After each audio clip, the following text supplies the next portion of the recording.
Alright guys, this video is for all the real horror fans out there. We sat down with Adam Green, a true icon in the horror genre and the creator of the Hatchet franchise. Here he talks about the future of Victor Crowley and the long-rumored, highly anticipated Hatchet 5. For those of you who don't know, the Hatchet films have become one of the biggest cult favorites in the horror genre, taking practical effects gore to another level and introducing maybe one of the most brutal modern slashers we've seen.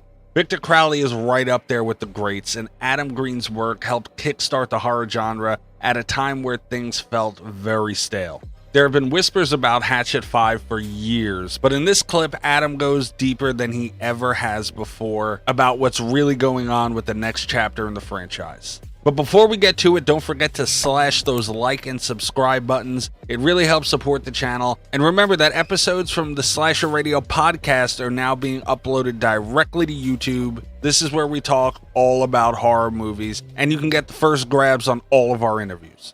But alright, let's hear the latest on Hatchet 5. Adam, Hatchet we're talking about again, but you mentioned possibly getting a chance to do it in the future. You've said many times that you were, the way to put it perfectly, looking for a new home for the possibility of Hatchet 5. Is this something that you've shopped around and you're actively looking to make a Hatchet 5, or you're just, if it happens, it happens? Yeah, have not actively been looking or even thinking about it. Wow. And it's funny because it's probably from that same Talks from the Crypt thing when we only talked about it briefly, but then I got tagged on Instagram and the title of it was Hatchet 5 in development hell. Like, no, it isn't. It's not in development hell. Like, and that's the other problem when you get quoted from podcasts. No one actually goes and listens to it. They just, whatever they read, that's what you said. So, yeah, it hasn't been anything I've like actively been trying to do. The most politically correct way of putting it is just if we're gonna do another one, it just has to be for a different home. I'm so grateful to Dark Sky for the 3 that we made there. I believe the rights of 1 are still with Lionsgate at the moment. And then Dark Sky has 2, 3, and 4, which not only did they put out, but they financed. Like they were like the studio behind it too.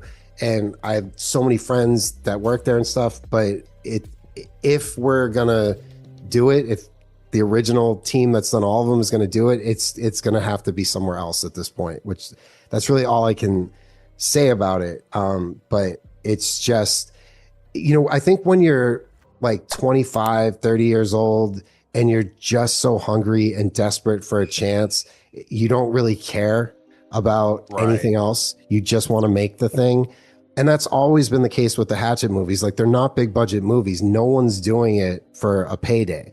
But at a certain point when, like, this is just common sense that even if you're not anywhere connected to the industry, you can get this. But if you make something and it doesn't make money, you don't make another one, usually. Terrifier is a great example, though, because they made 2, even though 1 didn't really do anything. So that there's already an exception to what I'm saying. But when there's 4 of something and 3 different action figures, and not things you order online, but you walk into Walmart or Target and there they are on the shelf, and kids coming to my door in Halloween masks of Victor Crowley, and the comic book series has been going 8 years, and just, the conventions, seeing all the merch walking around, the hoodies and t-shirts, and they're still trying to tell you it didn't make anything. But will you please do another one? Like, at a certain point, you got to just be like, I'm good. And this isn't even a fuck you, pay me thing.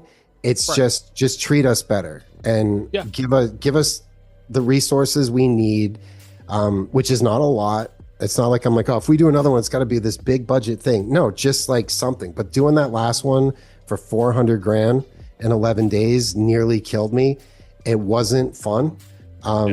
It wasn't. It was just any movie at the end, you're like, fuck, I had to compromise so much stuff. But to pull that one off, I mean, the plane crash alone, to do that as a oneer with the stunts and all that stuff, like on an 11-day shoot, was really, really hard. And yeah, just moving forward, it would have to be somewhere else. Now, people do call quite often, especially since Terrifier 2 made so much money. Right. But I don't want to do it just because, oh, now slashers are in. Like, I'm kind of proud that Victor Crowley was around when slashers weren't cool. But I mean, look, we'd all love to do it again. Kane, Danielle, like whenever we see each other talk, which is often, you know, it's always like, oh man, that would be fun. And I definitely know what 5 would be. I had to know before I did 4, so I knew where I was going. But it's just not a priority. Like right now, everything's about Ascent. I got to get that done and out. And there's other stuff right now. I'm not sure which one I'm going to do next, but if we find the right situation, then yeah, we will do a Hatchet 5. But it's not because places don't want to make it. It's not in development hell. It's just not the priority. And you're doing other stuff, which, you know, like you said, priorities are the key to making things like this.